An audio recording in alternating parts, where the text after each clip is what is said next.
Hi.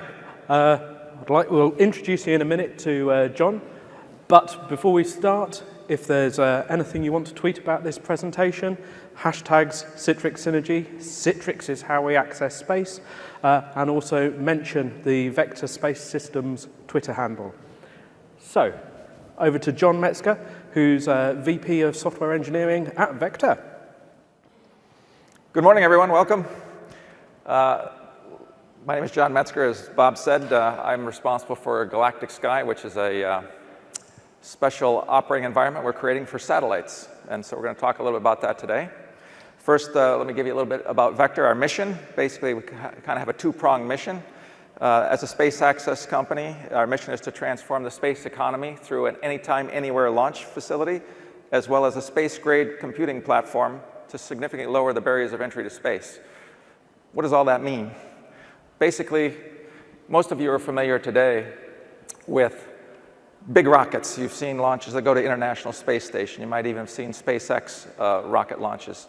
Just to give you some perspective, those rockets are about 250 feet tall, mainly are used to put people into space, but some of the SpaceX rockets have also been handling payloads. Those payloads in the past have been the size of school buses. Most of the satellites that exist in space in the last 30, 40 years are very, very large. They're very high in orbit. They're about 23,000 miles up in space. That's because at that orbit, they basically are essentially stationary as it relates to a point on Earth. They're rotating effectively at the same speed as the rotation of the Earth. The new space age is completely different. And we're going to talk about that today. I'm really here to talk about how Citrix is partnering with us at Vector to really bring this new space age to fruition. We're going to talk about new space age satellites. This is not a real satellite, obviously, but this is an idea of exactly the size of new satellites. These satellites, rather than going up 23,000 miles in space, will go into what they call low Earth orbit. Low Earth orbit's about 300 miles above Earth. Satellites can be as small as, think of in the data center, you have something called a 1U in a rack and a 2U. Satellites in the new age are called CubeSats or microsatellites. They are called cube satellites because the smallest ones are a cube, literally about 3 1/4 by 3 1/4. This will be a 3-cube satellite. So a lot of them are in the range of 3-cube, 12-cube, things like that. 12U, I should say, 12-unit satellites, effectively 12 cubes. So we're going to talk about that a little bit here. Let's first start you out with a video. This will give you a real idea of exactly how the whole process works. This is actually a simulation. The reason it's a simulation, again, so we can see what happens throughout the whole launch activity.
That's how it's done.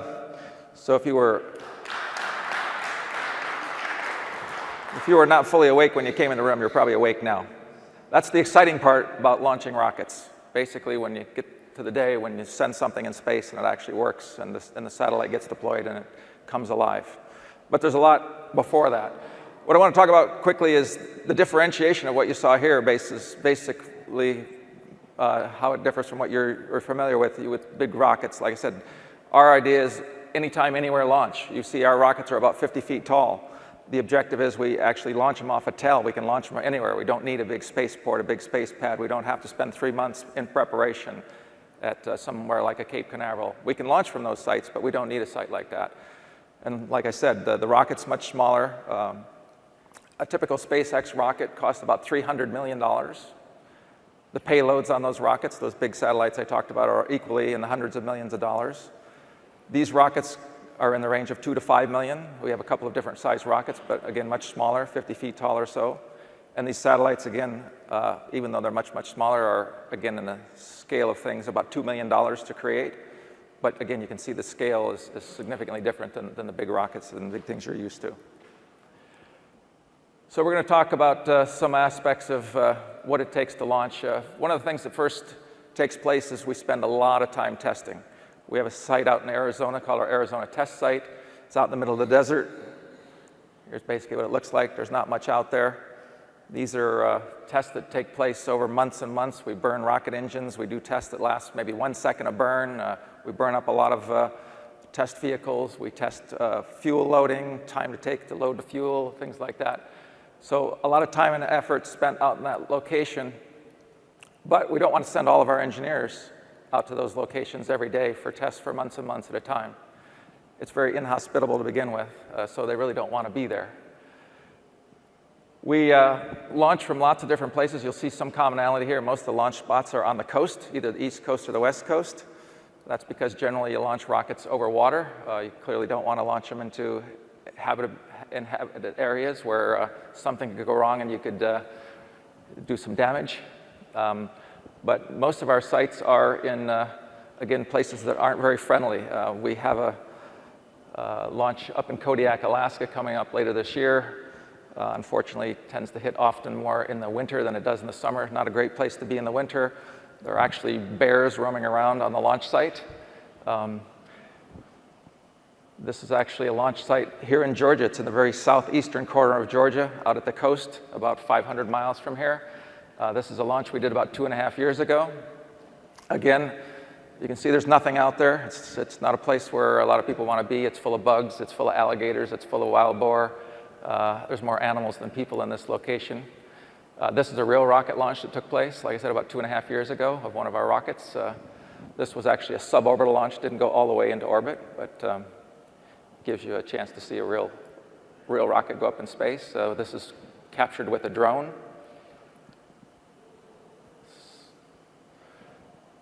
But again, you can see most of these places that we launch from because we can launch from anywhere. We launch from a TEL as opposed to a big platform. This is what it mainly looks like out at the site. We typically don't have major internet connectivity. We are either using a microwave or a satellite, or in some cases there may be a cell tower nearby, but communications is somewhat limited. We usually have space for 1 or 2 people in these little communications trailers. This is what we call our launch command and control. Again, it takes about 50 people to launch a rocket. We don't want to send all 50 people out there.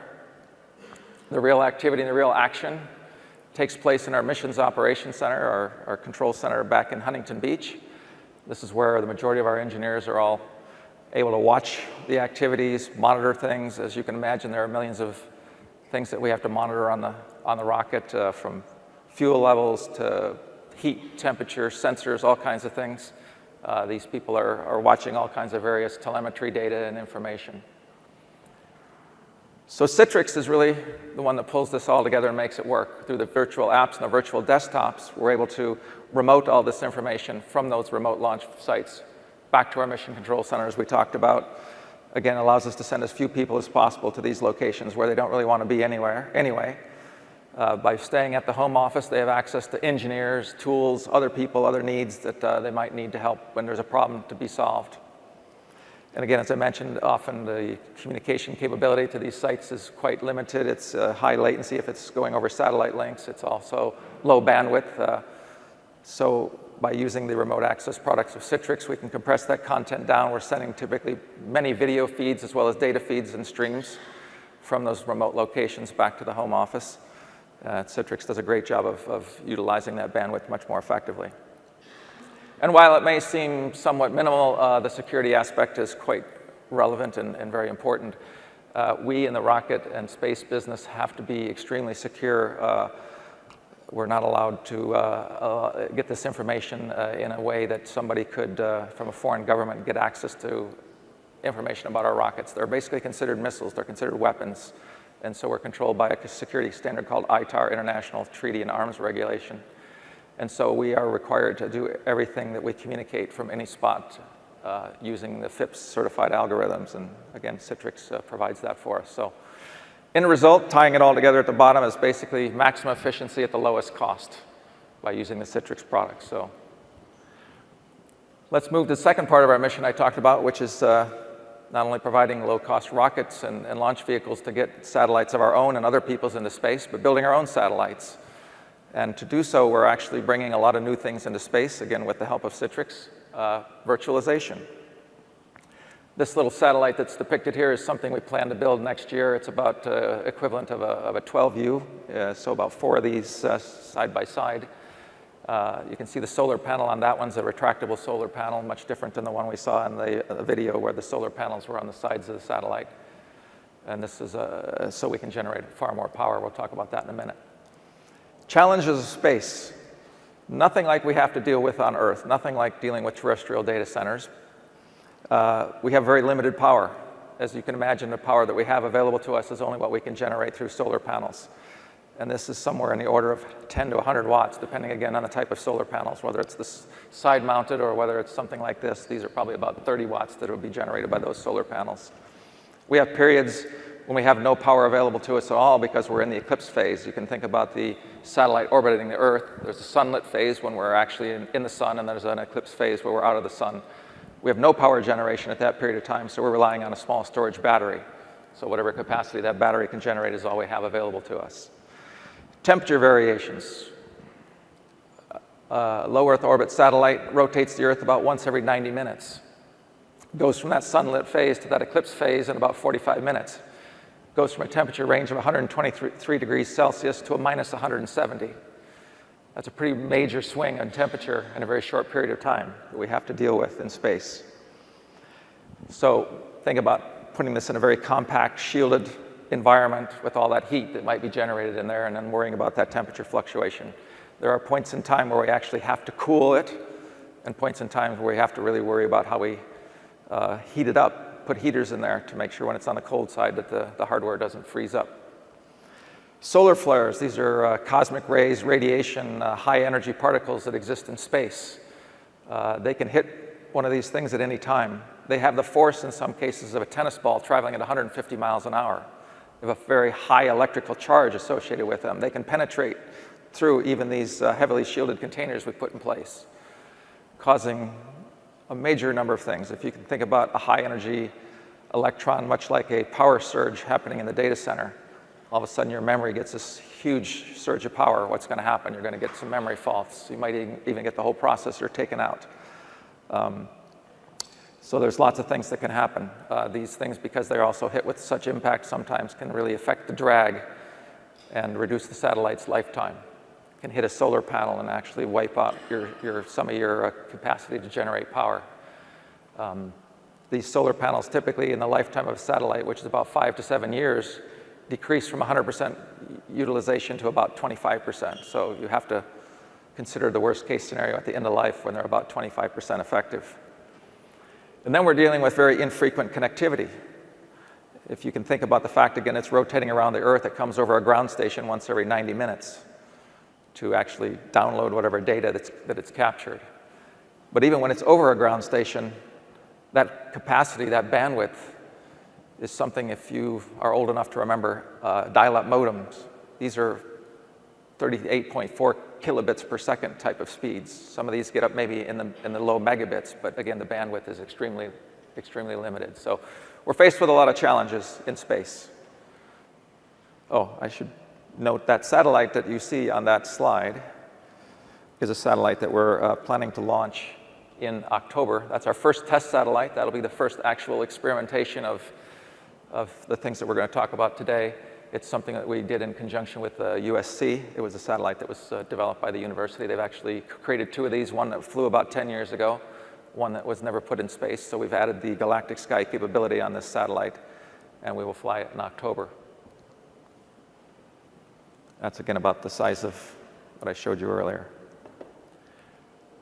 OK, existing satellite architectures, because of all those challenges I just talked about, have been very limited. They're very custom built. That's why they're so expensive. They're obviously one-off every time they build one. The hardware and software, as I stated, are based on standards that are many, many years old.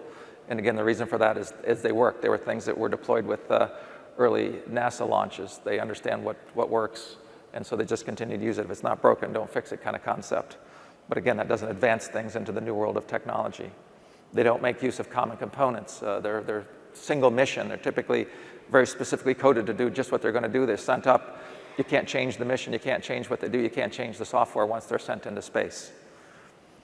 Again, they don't have very high processing power.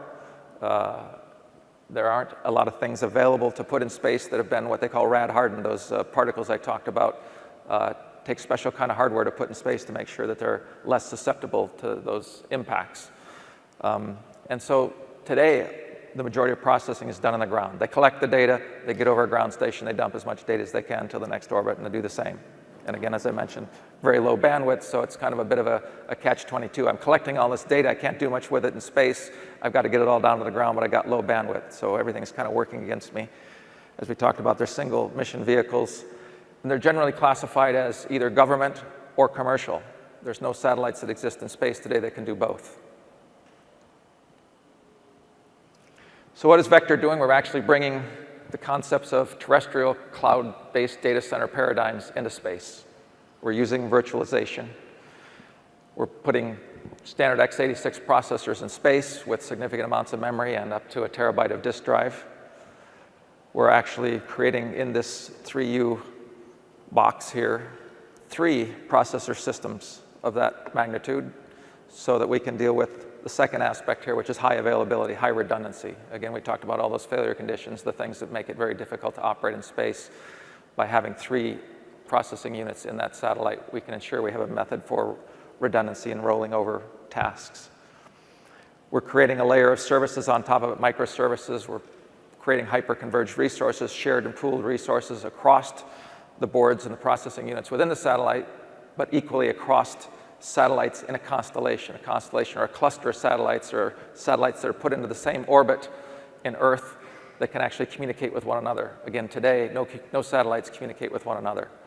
The new space age is a lot of newer satellites going up will actually have the ability to communicate across satellites. You've probably heard of OneWeb and SpaceX and some of these other companies are putting up communication mesh infrastructures in space. Those will actually be satellites that also communicate with one another. Communicating in space is not actually a very big problem. There's no error in between to really impact the bandwidth. You can get 100 megabits between a satellite, where again, going to ground, you're dealing with atmospheric conditions and much different radio frequency problems. And then, like I talked about, bringing virtualization into space. Single or multi-tenant architectures, the ability to do some of those multi-mission capabilities. We're containerizing the applications, again, just like you're doing in modern data centers with orchestration layers, giving us the ability to actually scale in and scale out in space.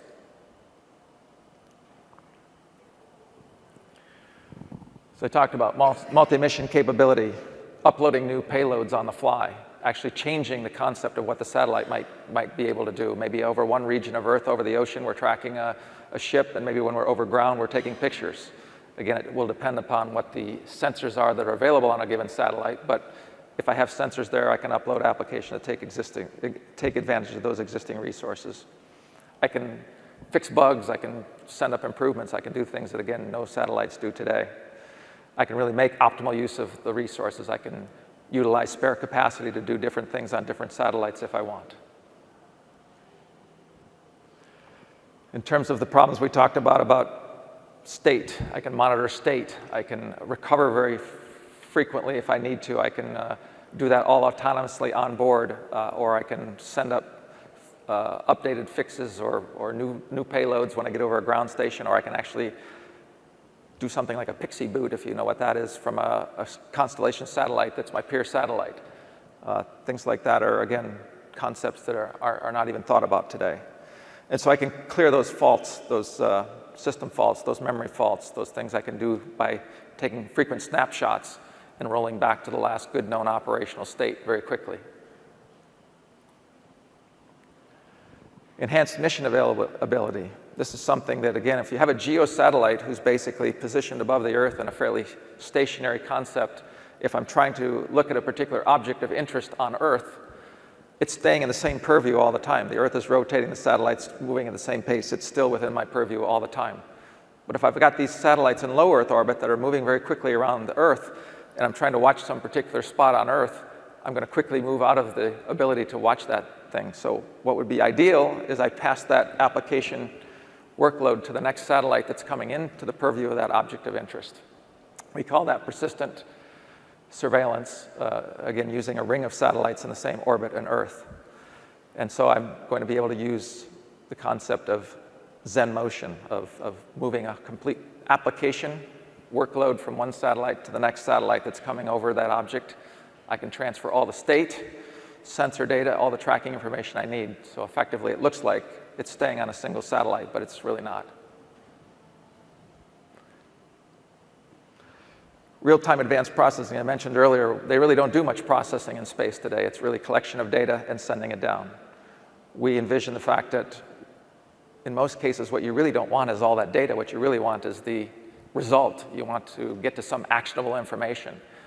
For example, if I'm tracking cargo in planes, or I'm sorry, cargo in trucks going across the nation, I'm really looking at sensors that tell me the temperature of those trucks. I'm really interested in if I've got perishable goods I'm hauling and the temperature gets too warm, I need to know that fairly immediately. It doesn't do me any good to send all that information down about all the trucks I'm tracking when I really only care about the anomalies. I only care about the ones that are out of the temperature range that's of interest. So we believe heavily in the fact that processing in space makes a lot of sense. Here's an example of imagery processing where maybe I have 3 different types of camera on my satellite. I have regular camera, I have something that's called a SAR imagery. I think it's more like an X-ray camera. I could do something like create a composite image in space and send down one image that's kind of like a multi-layered photo, as opposed to sending the 3 individual ones. As you can imagine, imagery is quite large. You've all seen pictures you've taken. They can be, especially if you've got high resolution, quite amount of data bytes. And so you don't want to send any more than you have to. So I could collapse those together, or I could, in a lot of cases, what happens with imagery satellites, I'm going around the Earth and a lot of pictures I'm taking get nothing but clouds. I really don't care about those pictures all coming down to Earth. It's a waste of time to transmit all that data. So if I process and do some kind of filtering and look at those images, it could be much more advantageous use of my bandwidth coming to Earth. And again, virtualization allows us to run multiple processes and do these kinds of things in space. So sort of tying it again all together, back to Citrix here, and the virtualization solution, it addresses many of those shortfalls. I can do, as I said, multi-mission capability. I can do the rapid recovery by taking snapshots at frequent intervals. I can enhance my mission availability. I can send up new payloads, new workloads, new things over time. I can put multi-tenants on there. I can actually have a sensor collecting data, and I can feed that data to 2 or 3 different applications simultaneously that might want to do different things with it, create different outcomes, different actions. I can take advantage of the real-time advanced processing. I can use security and environmental isolation. If you think about the fact of a VM, I load a VM, and the reason I do that is if it crashes or impacts my system, it doesn't affect the application running in another VM. And I've got rapid scalability, scaling up or scaling down. So again, virtualization with the Citrix Hypervisor sort of solves a lot of those problems that exist in space today. So again, the hypervisor key features we're taking advantage of. Live snapshots. We'll be snapshotting very, very frequently. So again, if we get hit with one of those major photons or some kind of particle in space, we'll just migrate that workload using The next element there, VM migration to the next processor system in the same satellite, or again, we'll even move it to a satellite adjacent to us in space. Again, we can use the live patching features. We can do automatic health checking, proactively identify issues and notify our mission control people of what's going on in space. Again, we can take advantage of the operational and security isolation between virtual machines, creating strong boundaries. Again, it allows us even now to do missions where we have government applications, which again, they don't like typically running on the same satellite with a commercial application, but using virtual machines, we can guarantee them the isolation that ensures that there's no ability for their data to be compromised. And we can create cross-host private networks. So again, if we're migrating workloads across satellites, sending state information, we can ensure that those are on private networks that, again, are not accessible to other VMs or other applications running on those satellites. And we'll take advantage of the Zen API, the X API, that gives us the full open source tool stack to take advantage of all the Zen features. A lot of people ask, what kind of things do people actually really do on satellites? And again, most people are pretty familiar with the satellites that exist in space today who provide us our GPS coordinates. A lot of people maybe are familiar with the dish network, which is fed from satellites in space onto your dish. Those are just a couple of cases. There are actually a very broad range of things happening in space even today. Radio and TV broadcasts, internet and Wi-Fi, that's a more up-and-coming thing, again, with some of these mesh networks that are being deployed in space in the next couple of years. In the next 5 years, in the new space age, 20,000 of these are expected to be launched into space, which is, again, why Vector is creating the launch facilities and rockets to make that happen. And a lot of people also ask, aren't we worried about 20,000 of these being in space? Space is very, very vast. They're not even going to be anywhere near close together. If we take something in context, if you look at a busy day on Earth, there's about 7,000 flights operating at the same time around Earth's orbit, and that's only within 6 miles of the ground. As we talk, these satellites are at 300 miles from the ground. So they're way up there in space where there's lots of room. So 20,000 of these is not even a problem. And again, they're layered in Earth orbit. So some of these will be at 300 miles up, some at 400 miles up, some at 500 miles up. So we could have millions of satellites up there and have no problems with them actually interacting with one another. Now, that's not to say that things can't happen. One of these satellites could fall out of orbit, something could happen to it. It could crash into another satellite, but again, they're usually up in space in a very separated fashion. That's unlikely to happen, but can happen.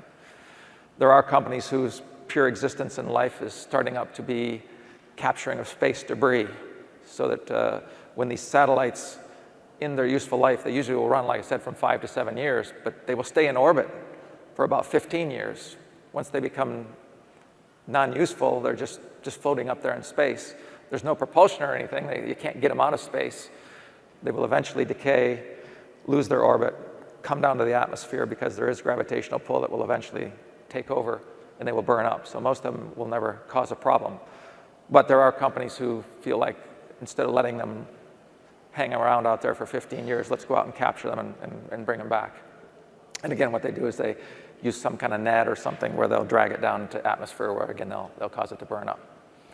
But other applications in space, banking and finance use a lot of satellites to actually transfer data between locations on Earth. A lot of atmospheric monitoring, a lot of your weather.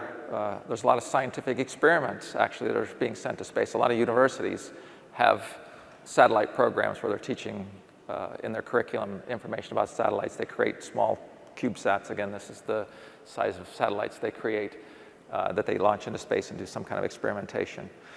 A lot of the imagery, about probably 60% of the satellites in space today are imagery satellites. They're actually satellites that take 3 pictures of every space on Earth every day. So you can imagine that's a lot of data. They collect that data, again, they download it all to Earth over time. Those are collected from about 925 satellites from companies like Planet Labs, you might have heard of them, or Spire. They're basically taking continuous pictures of Earth to use for reconnaissance purposes, obviously weather, looking at floods, looking at droughts, looking at polar ice cap melting, all kinds of Earth observation, watching whale migrations. I mean, anything you can think of, you can look at pictures and get a lot of information. Hedge funds use a lot of data from satellites, believe it or not. They get a priori data about information that you and I don't even think about. They look at cars in parking lots at Walmarts and Targets to get an idea of how many people are shopping at those locations. So they have some extra information that we don't have when they make trades about what's going on in companies. They actually monitor stockpiles of things like oil and oil tanks around the world and things from satellites, because these oil tanks have floating tops and they can look at the shadows and know exactly how much oil is in an oil tank. So they do some pretty interesting things with satellite data. It's worth a lot of money to hedge funds to track this kind of stuff. Search and rescue operations, tracking ships. Most ships that go across the sea all have a beacon on them, like an IoT device, basically, where they can monitor where that ship is. Is it on course? Is it on path? Tracking of herds of cattle. Think about anything that's mobile, basically, that's not in an area where I have constant connectivity. I'm tracking a herd of cattle. I'm measuring temperature so I can sense when a cow might be sick, and I can go pull it out of the herd. Tracking, as I mentioned earlier, trucks going across the nation hauling goods. All these things are being tracked by satellites today, and we don't even probably recognize and realize it. A lot of these imagery cameras on satellites are obviously facing the Earth and taking pictures of Earth, but there's also many satellites where the camera's on the other side facing upward, and they're doing things for astronomy. And then there's other things. We've actually got one customer who's interested in putting distributed blockchain on a constellation of satellites that we're going to send into space shortly. And we mentioned GPS navigation.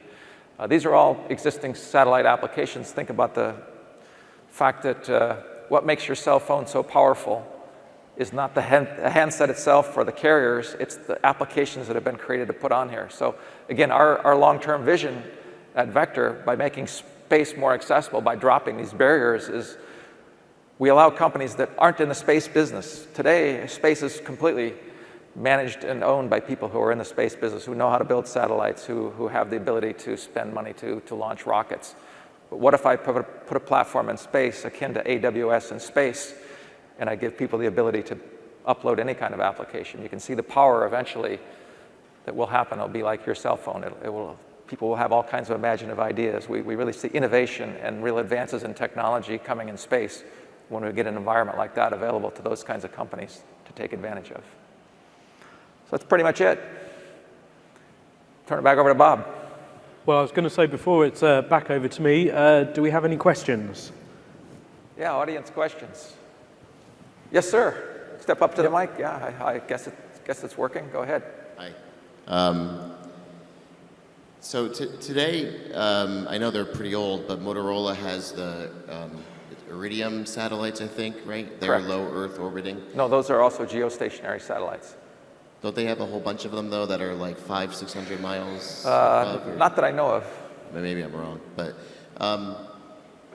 do you see this? Right now, you mentioned this very low bandwidth. I'm assuming you're thinking that eventually it'll be more bandwidth. Right? Yeah, that's a good question. There's a lot of technology in process right now that are working on things like optical radios and things that are going to increase the bandwidth.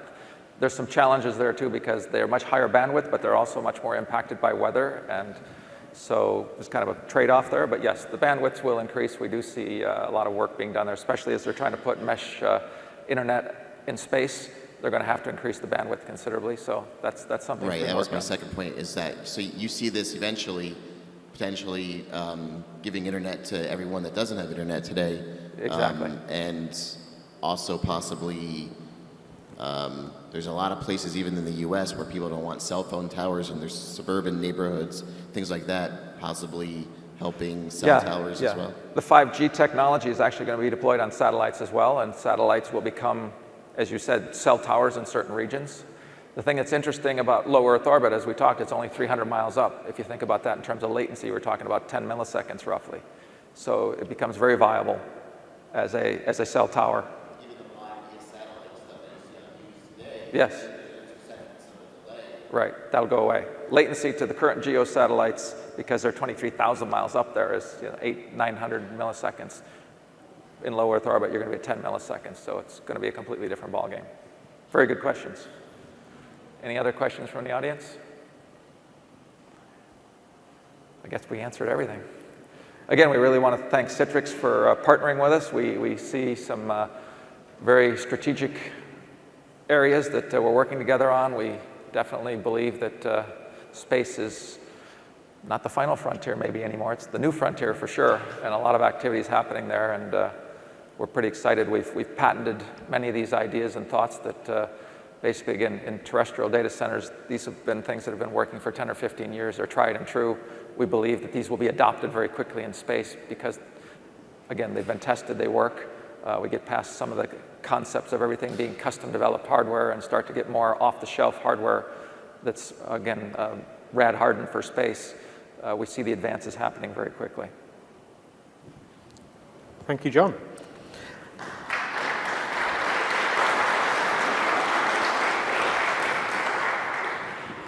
So just to wrap up, before you leave, there are a couple of related areas that you might want to go and have a look at. The first is there is a vector booth in the Citrix Experience Center.